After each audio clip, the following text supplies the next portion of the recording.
Alors, le matin, pour moi, c'est le ressourcement.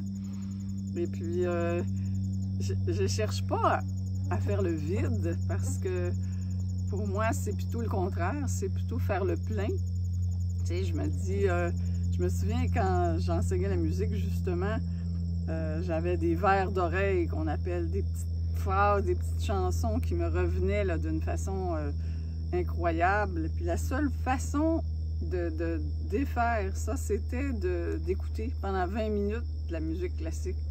Il fallait que je mette d'autres choses dans mon esprit. Ça fait que ressourcement, dans le mot ressourcement, il y a le mot source. Donc, il y a une source, il faut que je trouve cette source-là. Et pour moi, bien, c'est ici que je veux parler de la Bible. Parce que la Bible, pour moi, c'est un trésor pour l'humanité. Je me dis, c'est peut-être le trésor de sagesse. Il y a quelque chose d'absolument incroyable dans la Bible. C'est pour ça que les gens y reviennent tant. Puis la Bible, je parlais de sagesse tout à l'heure, mais on va l'appeler le peuple de la Bible, depuis longtemps, ils savaient que Dieu, c'était pas le soleil. Alors que pour leurs voisins, c'était très différent. Ils savaient aussi que ni l'empereur ni le roi, c'était Dieu.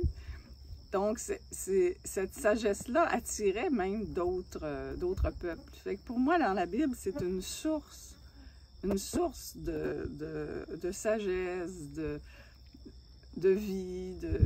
Et c'est quand je fais mon ressourcement du matin, bien, je pense à certaines phrases qui sont dites.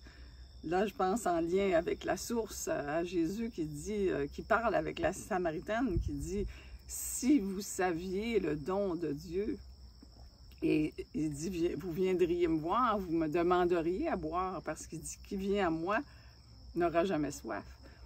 Donc, j'essaie de prendre quelques phrases, hein, « Demandez et vous recevrez ». Puis là, de la laisser descendre, d'y réfléchir. Puis c'est ça qui est nourrissant.